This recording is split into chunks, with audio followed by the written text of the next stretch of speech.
देखो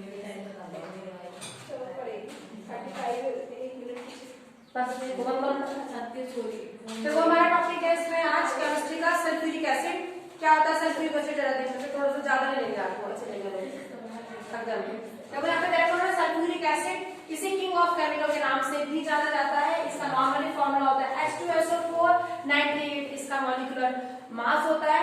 यहाँ पे जो स्ट्रक्चर ड्रॉ किया गया है, किस तरीके से ड्रॉ किया गया है समझ लो। सल्फर है, सल्फर से ज्यादा इलेक्ट्रोनेगेटिविटी ऑक्सीजन की होती है, इसलिए एरो ऑक्सीजन की तरफ बनाया गया है। इसको डायपोल मोमेंट को भी कहा जाता है, ठीक है। और O के साथ, क्योंकि S के साथ तो H अटैच नहीं होगा ना, O के साथ अटैच हो जाएगा, ठीक है। यहाँ पे ये एक्चुअल में एक और चीज शो करता है जिसका नाम होता है यहाँ पे हमारा हाइड्रोजन बॉन्डिंग, ठीक है, सल्फ्यूरिक एसिड, ठीक है। अच्छा, इसे एक और नाम से बहुत ज्यादा जाना जाता है, जिसका नाम होगा किंग ऑफ केमिकल तो हुआ होगा, इसे ऑयल ऑफ पेट्रोल के नाम से भी जानते हैं, ठीक है। पहले इन्होंने किस तरीके से बनाया था, उन्होंने ग्रीन पेट्रोल लिया था, यानी FeSO4। उस FeSO4 को उन्होंने क्या करा, देखो ये रहा, इन्होंने लिया ग्रीन पेट्रोल।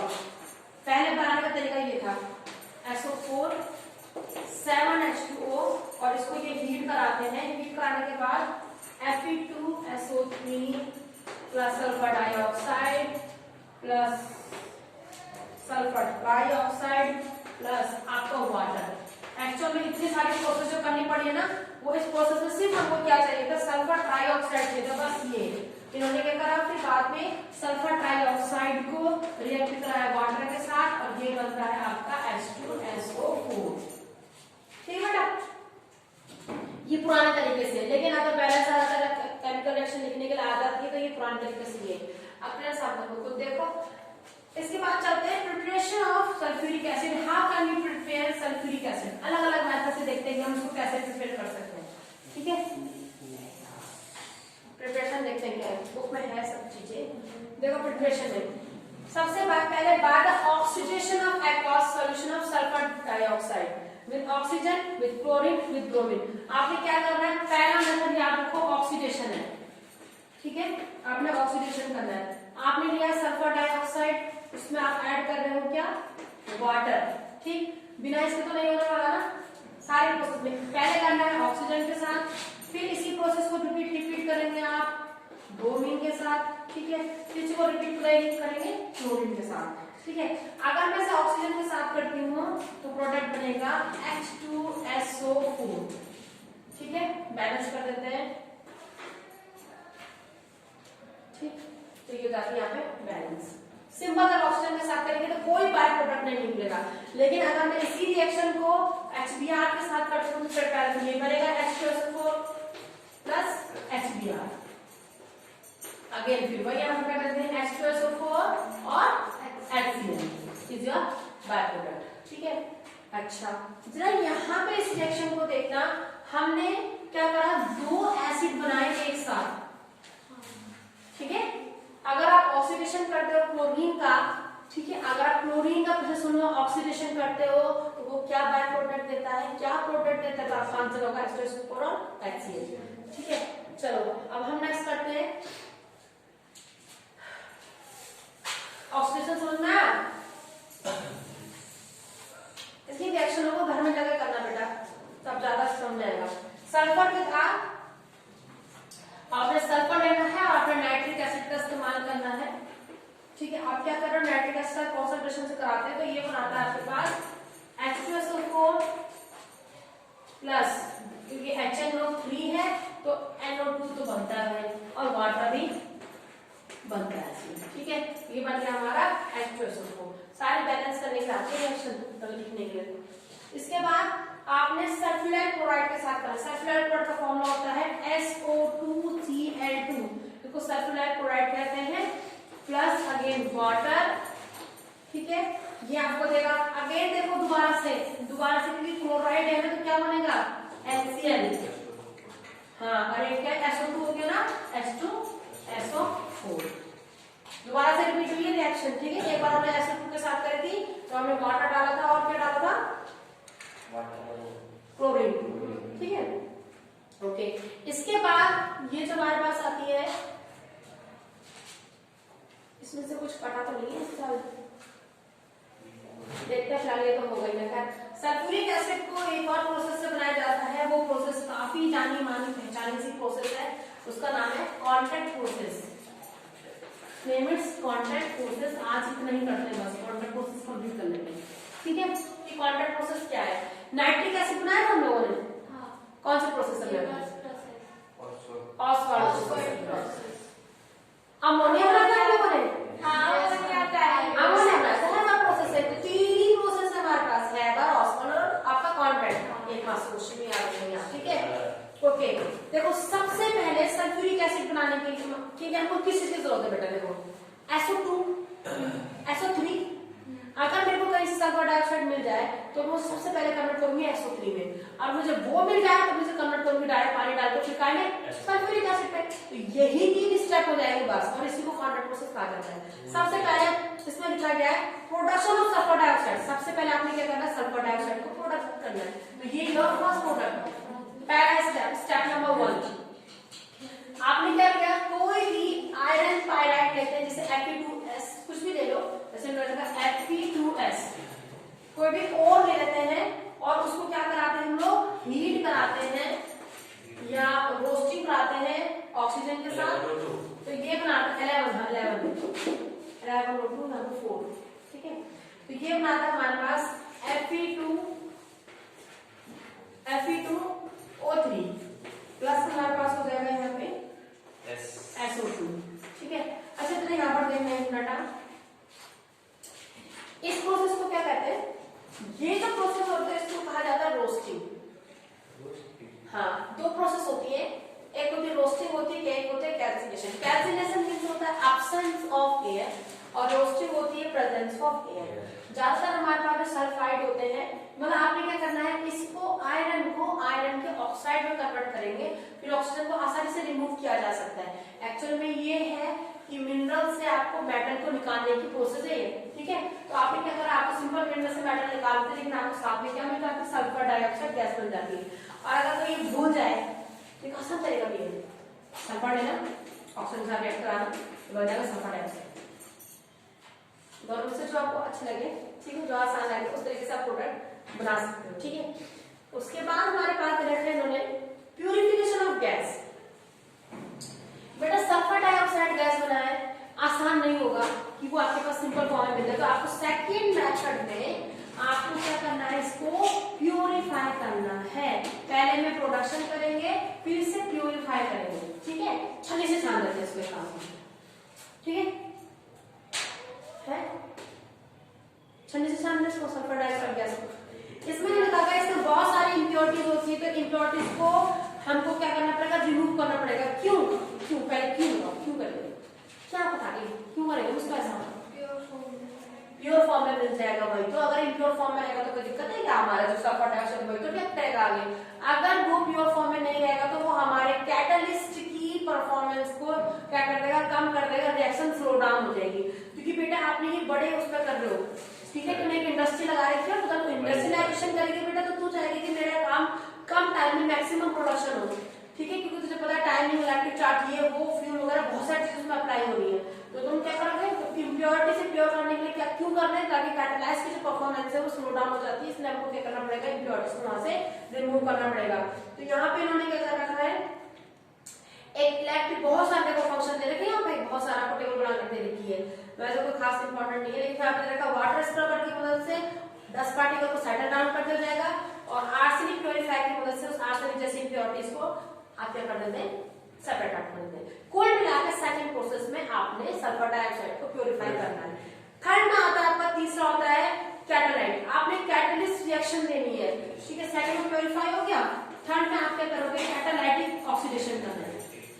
कैटालाइटिक ऑक्सीडेशन करते हैं और इसके लिए आप यूज करते हैं सल्फर डाइऑक्साइड को आप ऑक्सीजन के साथ रिएक्ट कराते हो, लेकिन बिना कैटलिस्ट के नहीं होगा। इसलिए हम चाह रहे थे कि पहले वो इम्प्योर से प्योर हो जाए ताकि हमारा कैटलिस्ट स्लो डाउन ना हो। और ये बनाता है यहाँ पे 2SO3 बन गया सल्फर ट्राइऑक्साइड।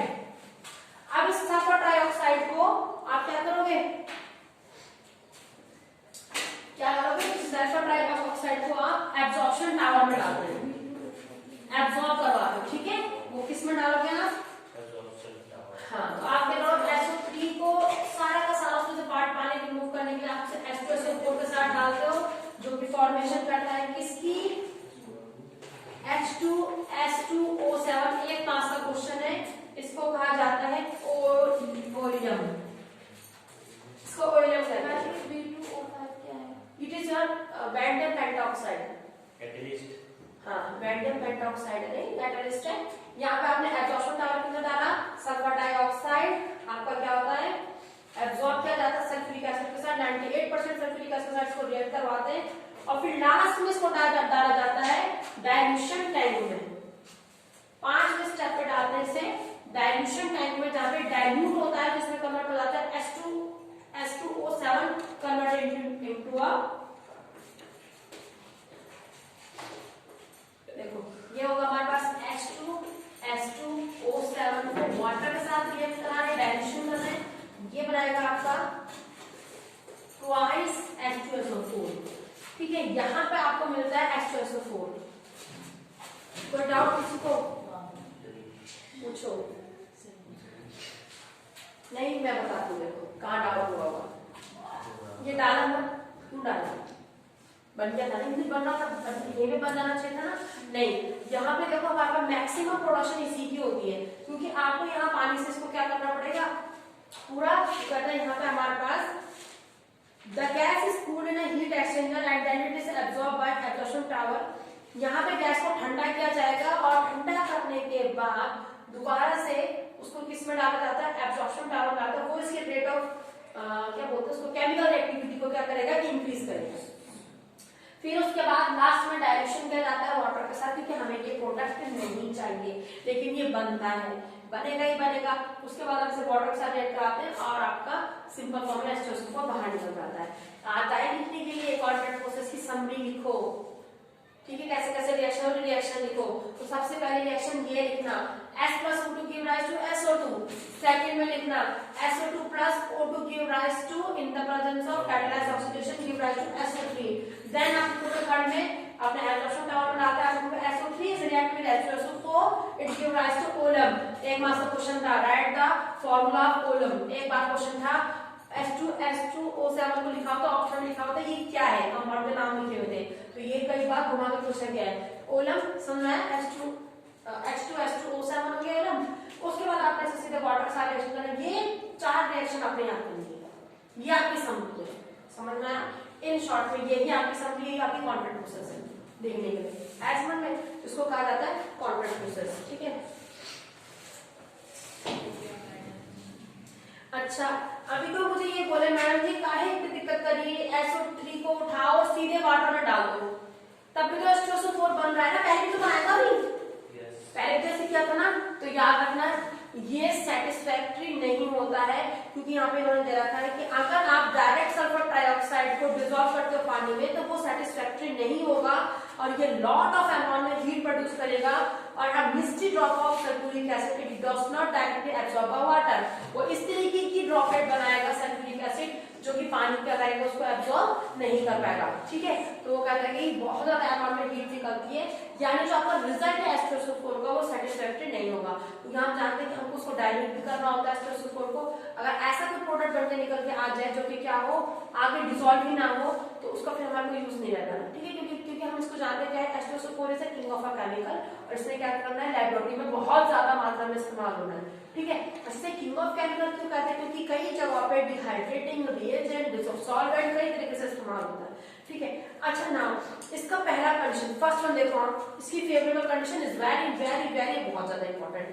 क्या है पहली कंडीशन, याद रखें कि टेम्परेचर को हाई नहीं करना, क्यों, क्योंकि सल्फर डाई ट्राइऑक्साइड खुद ऐसी गैसेस है, ये खुद ही एक्सोथर्मिक रिएक्शन है, तो टेम्परेचर को लो रखेंगे हमेशा, ठीक है। दूसरा प्रेशर आपका क्या होना चाहिए, high pressure favour the reaction because of product. अगर आपको क्या है, ये क्या है, आपके पास गैसेस है, सल्फर डाइऑक्साइड सल्फर ट्राइऑक्साइड, ये सारी की सारी गैसेस है, इनको नजदीक लाने का तरीका यही होगा कि इनको क्या कर दो, प्रेशर हाई कर दो, जितना प्रेशर हाई रखोगे उतने ज्यादा आसानी से बाइंड हो जाएंगे।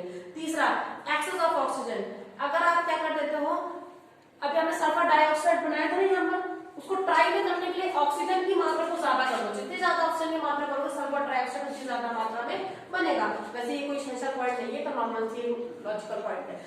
लास्ट वाला पॉइंट रहेगा सुटेबल कैटलिस्ट। आपने जो कैटलिस्ट ले रखा है वो उसका चुनाव होना बहुत जरूरी है यहाँ पे, क्योंकि platinum is more efficient catalyst than vanadium pentoxide, लेकिन सस्ता होने की वजह से, वैंडियम पेंटाऑक्साइड सस्ता होने की वजह से आप इस्तेमाल कर रहे हो, लेकिन अगर इसकी जगह मैं प्लेटिनम भी लिखूंगी ना तो गलत नहीं होगा, पर प्लेटिनम इज सो कॉस्टली, तो हम लोग किसका इस्तेमाल करते हैं, वैंडियम पेंटाऑक्साइड का इस्तेमाल करते हैं। अच्छा एक और बात देखो यहाँ पे उन्होंने दे रखा है, इन केस ऑफ दैट गलती से भी आर्सेनिक जैसी इंप्योरिटी रह गई, ध्यान से सुनना, हाँ हमेशा के लिए याद रखना कि क्यों प्लेटिनम को इस्तेमाल नहीं करते। Arsenic is a poisonous gas, ठीक है, अगर वो प्लेटिनम के साथ रिएक्ट करता है तो तुरंत उसको क्या कर देगा, पॉइजनस कर देगा। तो प्लेटिनम एक तो सस्ता महंगा है, दूसरा अगर कोई इम्प्योरिटी गलती से, क्योंकि आपने यहाँ पे बेटा प्योरीफाइड इसलिए ही लगा रखा है कि इसमें क्योंकि सल्फर डाइऑक्साइड का बहुत सारी गैसेस और भी है जो साथ में निकलेंगी, तो आप उसको पूरी तरीके से प्योरीफाई करोगे। मान लीजिए प्योरीफाई करते हुए गलती से कोई आर्सेनिक गैस रह जाती है और आपने प्लेटिनम का इस्तेमाल करा तो सारा H2SO4 आपका क्या माना जाएगा, पॉइजनस माना जाएगा, समझे। तो इतना ज्यादा डिटेक्ट करने के बजाय, इतना ज्यादा वो करने के बजाय हम लोग क्या करते हैं, हम लोग वैंडियम पेंटाऑक्साइड का इस्तेमाल करते हैं, ठीक है। ओके साहब, तो यहाँ पे हमारा ये क्वेश्चन खत्म होता है। कल हम पढ़ते हैं इसकी फिजिकल प्रॉपर्टी, बेटा फटाफट से देख लेते हैं। फिजिकल प्रॉपर्टी का केमिकल प्रॉपर्टी कल शुरू करते हैं ना। फिजिकल प्रॉपर्टी में कलर ऐसे, ऑर्डर ऐसे, ये आपका जो है खट्टे टेस्ट का होता है, क्यों, क्योंकि एसिड है, चखना नहीं पर याद रखना कि एसिड है तो खट्टा ही होगा, ठीक है। नेचर कैसा होगा इसका, ऑयली होता है, ठीक है, हाइड्रोस्कोपिक होता है, यानी मॉइस्चर को एब्जॉर्ब करने वाला होता है। दूसरा डेंसिटी वगैरह दे रखी है, boiling point, melting point, test solubility, पानी में किसी भी प्रपोर्शन में होगा, क्यों, अभी आपको रीजन दिया था मैंने, क्योंकि जो उसका स्ट्रक्चर था उसमें हाइड्रोजन बॉन्डिंग प्रेजेंट थी, हाइड्रोजन बॉन्डिंग प्रेजेंट है, मतलब पानी में बढ़ेगी, आसानी से डिसॉल्व हो जाएगा, ठीक है। कंडक्टिविटी, अगर ये प्योर एसिड है तो ये नॉन कंडक्टर है, ये बात, अगर वो प्योर एसिड है तो वो नॉन कंडक्टर है, लेकिन अगर वो थोड़ा सी मिलावट है यानी कि मिक्स हो रहा है पानी के साथ, डाइल्यूट है, तो वो आपका क्या माना जाएगा, गुड कंडक्टर माना जाएगा। कैसे, अगर वो प्योर है ना तो वो टूटा थोड़ी, प्योर में बिल्कुल वो आयंस बाइंड हो रही है ना, जब तक आयंस आपके टूटेंगे नहीं तो वो कैसे कंडक्टिविटी को शो करेगा, समझ आए। तो जब तक आप उसे डाइल्यूट नहीं करोगे ना तब तक वो कंडक्टिविटी को भी शो नहीं करेगा, ठीक है। इंपॉर्टेंट पॉइंट इसको टिक मार लेना। अच्छा, कांस्टेंट बॉइलिंग पॉइंट का मिक्सचर दे रखा है, it is a constant boiling mixture, ये भी आपके सिलेबस में सिर्फ खास नहीं रहेगा, फिलहाल आप ध्यान रखें कि आपका जो मिक्सचर बनाता है 338 डिग्री सेंटीग्रेड में बनाता है, ठीक है, 98.5%। अच्छा, फिजियोलॉजिकल नेचर क्या होगा, क्योंकि एसिड है, क्लियर है, अगर एसिड है तो क्रोसिव नेचर को शो करेगा, ठीक है, क्रोसिव नेचर होगा, आपकी स्किन पे पड़ेगा तो आपसे ब्रिस्टल वगैरह क्रिएट करेगा, ठीक है। अब कल पढ़ते हैं इसकी केमिकल प्रॉपर्टी, और शायद एक मिनट नहीं चल रही, कल ही हो जाएगा।